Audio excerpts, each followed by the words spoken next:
Real estate investment, no matter how small, remains a tried and true means of building an individual's wealth. This is according to Robert Kiyosaki. I dare say every single wealthy individual you know has real estate as part of his or her investment portfolio. People tend to think you need a vast amount of income to be an investor in real estate. But no, you just need to know what you are doing. So today, we are going to talk about terms and things to look out for before you embark onto your real estate investment. Stay tuned.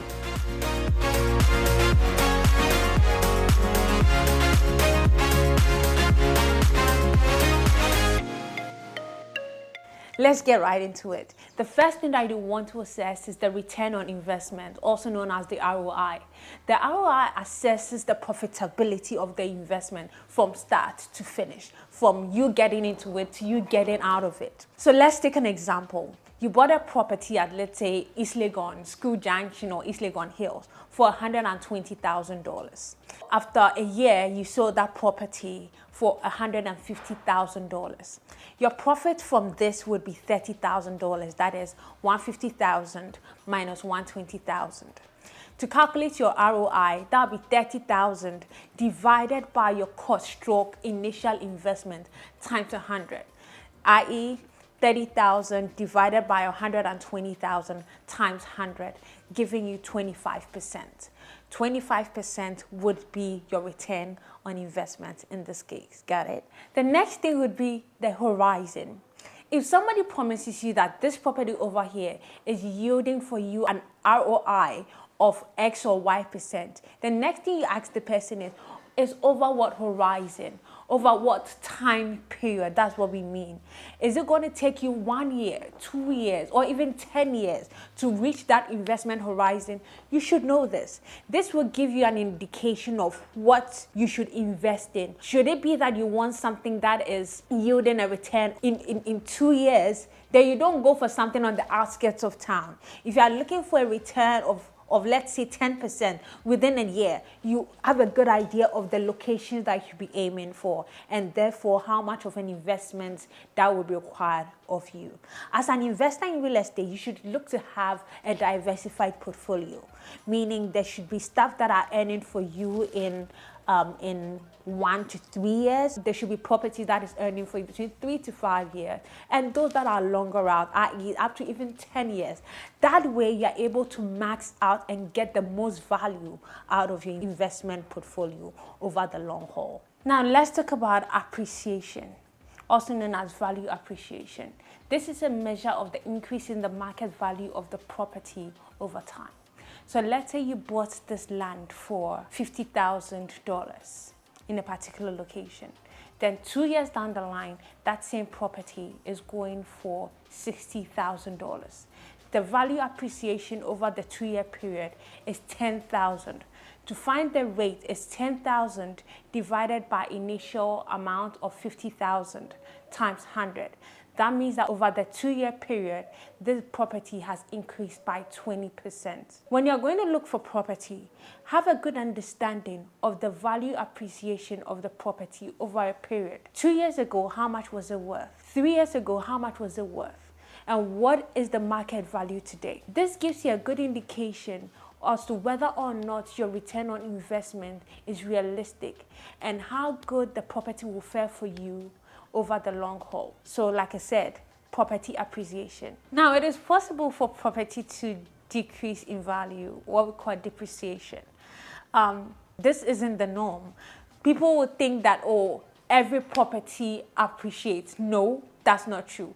There are rare cases whereby property would depreciate in value. This could be as a result of changing economic factors or the market. What was so high value could reduce in value in the market over a period. And also if there's some natural disasters or factors that caused a change in a particular community or neighborhood, this could adversely affect the rate of appreciation of the property. So take that into consideration and get a good understanding of what you're getting into, how worthy the property that you are looking to invest in has been over the years, and it will get you a good understanding of what would be in the future. Now, the net operating income. This assesses the potential of the property to be profitable. It's virtually like your net profits, and as a business person, you understand what net profit means. So all of the income from the property minus the expenses incurred in operating it. So you have an apartment property, let's say a 1-bedroom, that you are taking $1,000 per month. Over a 12-month period, you're looking at $12,000 in revenue, right, or in income. Now, let's say all of the costs include the homeowners association fees, agency costs, repairs and maintenance, any taxes, all of that comes in, and then it comes up to about 4,500 USD. Your net operating income in this case would be 7,500 US dollars. This gives you an idea that you are not running a sunk venture. That means that whatever it is that you're doing, it has the potential to be even more profitable than it is now, and that is the NOI. Another very, very common measure of the profitability of an investment property is the rental yield.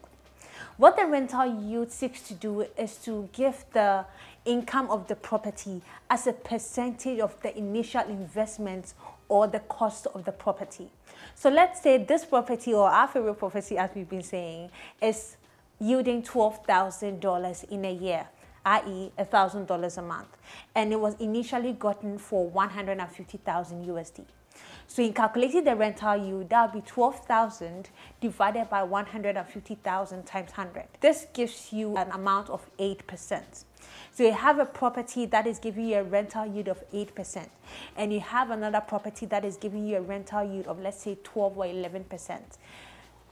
The higher, the better. So the better option would be to go for the one that is giving you 11% in yield. Another very, very insightful measure of the profitability of an investment property is the capitalization rate, also known as the cap rate.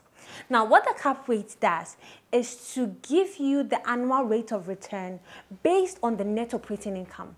It's not just based on how much you are earning or the revenue, but it's looking at the income that you are getting and compared to the costs that you invested right from the beginning.